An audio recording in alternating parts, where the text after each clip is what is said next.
Hello hello hello সকল class 12 স্টুডেন্টকে toppers বাংলায় স্বাগত জানাই।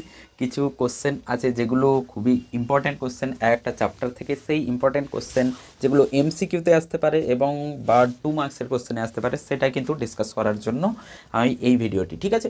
সো এখানে একটি কোশ্চেন আছে, সেই কোশ্চেন হচ্ছে Q1 আর Q2 দুটো আধান রাখা আছে, ডি দূরত্বে রাখা আছে।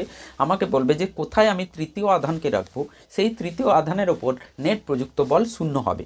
বা প্রশ্ন এভাবে করতে পারে, দুটি আধান রাখা আছে, সেই দুটি আধানের কোন আধানের দরুন কোন বিন্দুতে তড়িৎ ক্ষেত্র প্রাবল্য শূন্য হবে। একই প্রশ্ন দুটো আলাদাভাবে বলা আছে। তড়িৎ ক্ষেত্র প্রাবল্য যেখানে শূন্য হবে সেখানে তৃতীয় আধান রাখলে কী হবে, কোনো বল সে অনুভব করবে না। তাহলে দুটো একই প্রশ্ন, তৃতীয় আধান কোথায় রাখবো, তার ওপর নেট প্রযুক্ত বল শূন্য হবে, না হলে এই দুটো আধানের দরুন যে তড়িৎ ক্ষেত্র হবে সেই তড়িৎ ক্ষেত্রটা কী হবে, শূন্য হবে। ঠিক তো এই ধরনের কোশ্চেন কীভাবে শর্ট ট্রিকে করতে পারবো, বা আমাদের জেনারেল মেথড যেটা আছে, জেনারেল মেথড পড়ার পরে আমি শর্ট ট্রিক বলবো, ঠিক আছে। সো Q1 Q2 আধান দেওয়া আছে, আমি ধরলাম কোথাও একটা কী হবে, শূন্য হবে, কোথাও একটা তড়িৎ ক্ষেত্র প্রাবল্য শূন্য হতে হবে। এবার আমাদের একটু ছোট্ট কনসেপ্ট জানতে হবে, যে কোনো কিউ চার্জের জন্য আর দূরত্বে যে তড়িৎ ক্ষেত্র প্রাবল্য হয় সেটা হয় K/Q/R এটা আমাকে ছোট্ট করে জেনে নিতে হবে, যে KQ আধানের দরুন আর দূরত্বে যে ই হয় সেটা হয় K/Q/R²। এবার যদি -Q আধান হতো তাহলে তড়িৎ ক্ষেত্র প্রাবল্য, তড়িৎ ক্ষেত্রের যে দিকটা হতো, এটা মান এর দিক হবে পজিটিভ আধান হলে, ধনাত্মক আধান হলে ওই দিকে হবে, ঋণাত্মক হলে এ বিপরীত দিকে হবে, মানে কাছের দিকে আসছে। এবার দেখো আমাকে বলবে যে কোথায় হচ্ছে তড়িৎ ক্ষেত্র প্রাবল্য 0 হবে। তার মানে তুমি এমন কোনো বিন্দু খুঁজবে যেই বিন্দুতে তড়িৎ ক্ষেত্র দুটো আধানের দরুন কী হবে, বিপরীতমুখী হবে। বিপরীতমুখী হলেই তবেই তো একজন আরেকজনকে ক্যান্সেল করতে পারবে, বিপরীতমুখী হলেই তবেই তো ক্যান্সেল করতে পারবে, মানে প্রশমিত হতে পারে, ঠিক আছে। তো তোমাকে দেখতে হবে যে দুটি আধান পজিটিভ আছে না নেগেটিভ আছে। ধরে নিলাম দুটি আধান পজিটিভ আছে। এখন আমি এই 16Q আর কিউকে ধরছি না, Q1 আর Q2কে ধরছি। ধরে নিলাম Q1 Q2 আধান দুটোই পজিটিভ, তাহলে তুমি এই মাঝের কোনো বিন্দুতে দেখবে পজিটিভ আধানের জন্য এই দিকে তড়িৎ ক্ষেত্র প্রাবল্য আর এই আধানের জন্য এই দিকে হবে। তো এখানে হতে পারে তড়িৎ ক্ষেত্র প্রাবল্য শূন্য হতে পারে, কিন্তু আমি যদি এই পাশে এই আধানের এই পাশে চলে আসি তাহলে এই পজিটিভ ধনাত্মক আধানের জন্য ই এদিকে হবে, আর এই পজিটিভের জন্যও ই এই দিকে হবে। তো কোনো দিন এখানে ই নেট 0 হতে পারে না, ই নেট 0 হতে পারে না। এই পাশে চলে আসি পজিটিভ আধানের জন্য এই দিকে তড়িৎ ক্ষেত্র প্রাবল্য, পজিটিভ আধানের জন্য এই দিকে তড়িৎ ক্ষেত্র প্রাবল্য।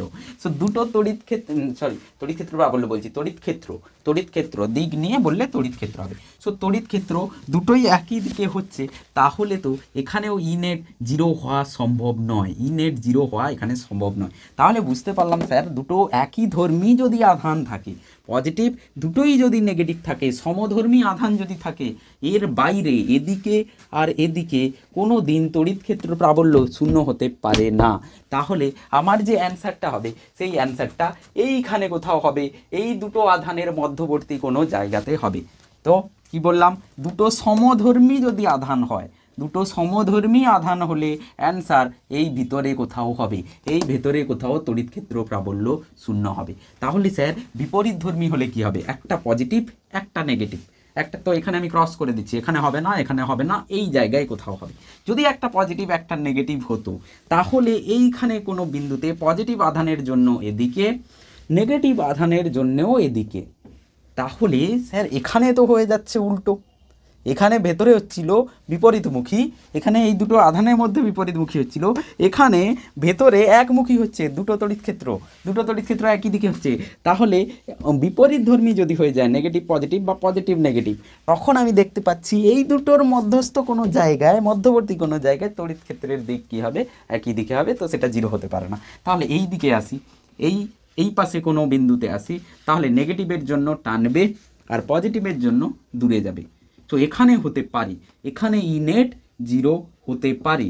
এইখানে দেখি, এইখানে পজিটিভের জন্য দূরে যাবে, নেগেটিভের জন্য কি হবে, কাছে আসবে, নেগেটিভের জন্য ওই দিকে হবে। তো এখানেও ই নেট 0 হতে পারে। তাহলে এর জন্য আমরা দুটো জায়গা পাচ্ছি যেখানে 0 হতে পারে, কিন্তু মধ্যস্থ জায়গায় বা মধ্যবর্তী জায়গায় কোনো 0 হবে না। তো কনসেপ্ট কি বুঝলাম, যে সমধর্মী আধান হলে তড়িৎ ক্ষেত্র প্রাবল্য মাঝে মধ্যবর্তী কোনো জায়গাতে হবে, বিপরীতধর্মী হলে সেটা মধ্যবর্তী জায়গায় না হয়ে যে কোনো এক পাশে হবে। এবার আমি কনফিউজড হয়ে গেলাম, স্যার এই পাশে হবে না এই পাশে হবে, এই পাশে হবে না এই পাশে হবে। তো এই পাশ ওপাশের কোনো গল্প নেই, সব সময় কী হবে, ছোট মানের যে আধান সব ক্ষুদ্র মানের আধানের পাশে হবে, ক্ষুদ্র মানের আধানের পাশে হবে। ঠিক আছে, কারণ ক্ষুদ্র মানের আধানের মান কম, তাহলে ওর কাছে থাকলে, আর আমরা জানি এফ কি হয়ে যায়, এই যে কে কিউ বাই আর স্কোয়ার, ক্ষুদ্র নিজেই ক্ষুদ্র, কিন্তু সমান হওয়ার জন্য সে একে এই যে আরটা আছে এই আরটাকে ক্ষুদ্র হতে হবে। ধরে নাও আমি বললাম এই বিন্দুতে কিউ আছে, এই বিন্দুতে 16 কিউ আছে, ঠিক আছে, কিউ আছে 16 কিউ আছে। এবার আমি এই জায়গায় দেখছি যে এই জায়গায় তো দুটো, একটা মাইনাস করে নাও, ঠিক। এবার তুমি দেখবে মাঝে কোথাও তো হবে না অ্যান্সার, হলে এই পাশে হবে, নাহলে এই পাশে হবে। এবার আমি যদি এই পাশে দেখি, এ অলরেডি এই আধানটি মান বেশি এবং কাছেও আছে, আরে মানও বেশি আর কাছেও যদি থাকে, তাহলে তো একে কোনো দিন কেউ জিরো করতে পারবে না, 16 কিউ, ঠিক, কে 16 কিউ বাই আর স্কোয়ার, আর এর জন্য তড়িৎ ক্ষেত্র হবে কে কিউ বাই আর স্কোয়ার, কোনো R1 R2 বলছি আমি। এই দুটোকে সমান হতে হলে আর কম বেশি হতে হবে, কারণ অলরেডি এর আধান বেশি, এর আধান বেশি মানে সমান হতে হলে এর আর কে কম হতে হবে, এর আর কে বেশি হতে হবে, এ বেশি হলে তবেই কমবে। বুঝতে পারছো, ভ্যালু ওয়াইজ ম্যাথসে যাচ্ছি একটু, এ অলরেডি আধানের মান বেশি, তাহলে এর সঙ্গে যদি সমান হতে হয় তবেই তড়িৎ ক্ষেত্র শূন্য হবে, প্রাবল্য। তাহলে এই আর কে বেশি হতে হবে, আর এর আধান যেহেতু কম, এই আর কে কম হলে এই ভ্যালুটা বেশি হতে পারে। ঠিক আছে, তো বুঝতে পেরেছে, ম্যাথ দিয়ে করলে বোঝা যাবে। তো থাম রুলে এটা বানিয়ে নাও যে যদি দুই পাশে অ্যান্সার হয়, মধ্যস্থ কোনো জায়গায় অ্যান্সার না হয়, দুই পাশের অ্যান্সারের মধ্যে কাছাকাছি যেটা ক্ষুদ্র মানের যে আধান আছে তার কাছে কী হবে, উত্তর হবে। ক্ষুদ্র মানের আধান যেখানে আছে ক্ষুদ্র মানের আধানের কাছে হবে। ঠিক আছে, এবার চল, এবার সলভ করবো কী করে। ঠিক, দুটোই যদি পজিটিভ চার্জ হয়, তাহলে এইখানে কোথাও হবে। তাহলে Q1 এর জন্য কী হবে, কে Q1 বাই এক্স স্কোয়ার, কে মানে 1/4πε0, আর Q2 জন্য হয়ে যাবে কে Q2 বাই ডি মাইনাস এক্সের হোল স্কোয়ার। ঠিক, এই দুটো মান সমান হলে নেট জিরো হবে, তো এই দুটো মানকে আমি সমান করে দিচ্ছি। সমান করে দিলে কে কেটে যাবে, আর এইখান থেকে আমি ডি মাইনাস এক্সকে ওই পাশে নিয়ে যাচ্ছি, d minus x whole square by x square, আর এখান থেকে Q2 বাই Q1 এটা হয়ে যাবে। ঠিক আছে, এটা হয়ে যাবে, বাকি আমি এইটাকে ওই পাশে লিখে দিচ্ছি Q2 বাই Q1। ঠিক আছে, এবার স্কোয়ারকে সরিয়ে নিচ্ছি, D minus X by X এই পাশে যাবে plus minus √ Q1 by Q2, Q2 by Q1। ঠিক আছে, এটা হবে। তো একবার প্লাস নিয়ে সলভ করব, একবার মাইনাস নিয়ে সলভ করব। আচ্ছা, এর আগে অ্যান্সারটা বলে দিই, এর অ্যান্সার যেটা আসবে ডি মাইনাস এক্স, এটা তো ডি হচ্ছে বড়, এটা পজিটিভ, এক্স হচ্ছে পজিটিভ, এটা পজিটিভ। ঠিক আছে, তো এর অ্যান্সার যেটা পজিটিভ নিয়ে হবে সেটা হচ্ছে এটা, পজিটিভ নিয়ে D minus X Q2 by Q1 X. ঠিক, এই পাশে নিয়ে আসবো, একে ওই পাশে নিয়ে যাব, 1 হয়ে যাবে, একে ওই পাশে নিয়ে যাব, প্লাস এক্স হয়ে যাবে। তাহলে X equals to D by Q2 by Q1 plus 1 √ Q2 by Q1 plus 1, এটা হবে এক্স, মানে এখান থেকে এই দূরত্বে Q1 থেকে এই দূরত্ব হয়ে যাবে। ঠিক আছে, যদি আমি মাইনাস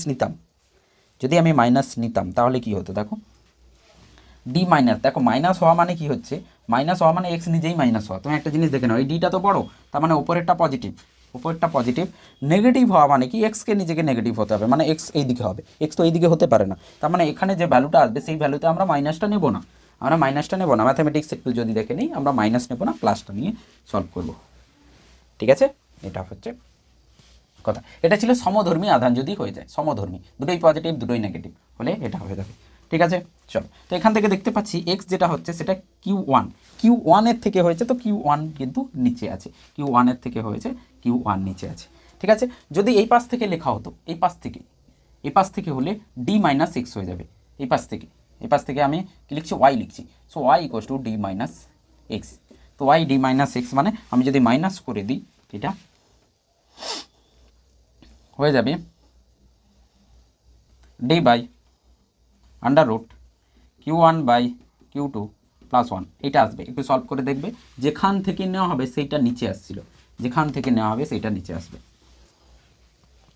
Q1 Q2 আছে, Q1 Q2, এখানে আমি 16 কিউ বলেছিলাম, আর এখানে কিউ বলেছিলাম। দুটো সমধর্মী আধান যদি হয়ে যায় এক্স ইকুয়ালস টু যেটা হয়ে যাবে সেটা দেখো, এক্স ইকুয়ালস টু এখানে যেটা হচ্ছে সেটা হবে D by under root 1/16 Q plus 1, ঠিক আছে, মানে কিউ বাই 16 কিউ, তাহলে হয়ে যাবে 1/4 4d/5 4d/5 হয়ে যাবে।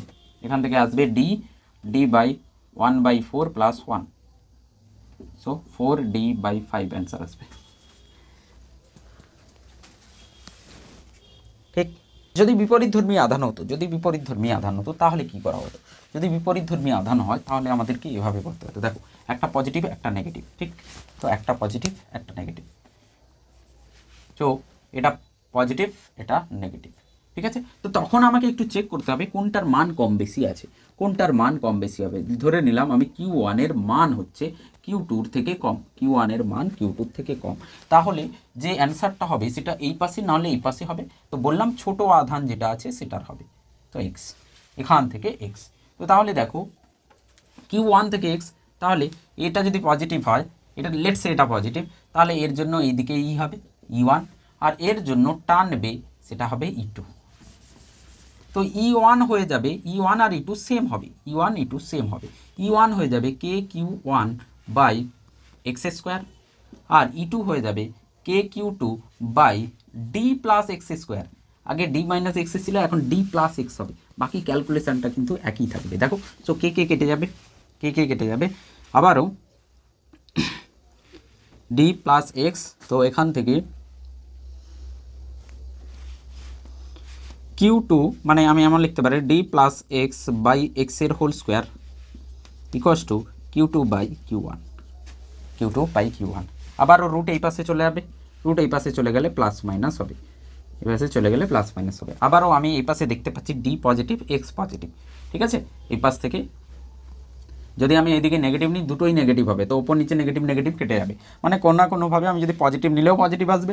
এটা যদি এদিক থেকে ডি নেগেটিভ নিই তাহলে এক্সও নেগেটিভ হবে, তো ওপরে ডি প্লাস এক্স নেগেটিভের সাথে আসবে, এক্সও নেগেটিভের সাথে আসবে, তো নেগেটিভ কেটে যাবে, তো অতএব নেগেটিভ নেওয়ার দরকার নেই। তো এখানে যেটা আসবে সেটা আমার নেগেটিভ হবে না, পজিটিভ হবে, ঠিক। তাহলে দেখো এবার D plus X equals to Q2 by Q1 plus X, মানে এক্স এর সঙ্গে এক্স আছে প্লাস, আচ্ছা সরি এটা আছে, তো এই পাশ থেকে এক্স ওই পাশে নিয়ে চলে যাই, তাহলে দেখতে পাবো X equals to D by under root Q2 by Q1 minus 1, ঠিক আছে। তো খেয়াল করে দেখো দুটো ফর্মুলা কিন্তু একই আসছে, শুধু প্লাস মাইনাসের একটা ফারাক আছে, প্লাস মাইনাসের একটা চেঞ্জ আছে, ঠিক আছে। এখানেও আধান, এখানে যে এক্স যেটা ছিল Q1 থেকে এক্স নেওয়া হয়েছিল, এখানেও যে এক্স নেওয়া হচ্ছে Q1 থেকে, ঠিক। তাহলে এবার আমি শর্ট ট্রিক বলবো, যেটা হচ্ছে থাম্ব রুল হিসেবে তোমরা মনে রেখে দেবে যে এভাবেই করতে হবে। যদি আমাদের 1 মার্কের কোশ্চেন হয়, না দেখাতে হয়, তাহলে ডাইরেক্ট আমরা ওটাই ইউজ করে নেব, ঠিক আছে। চলো,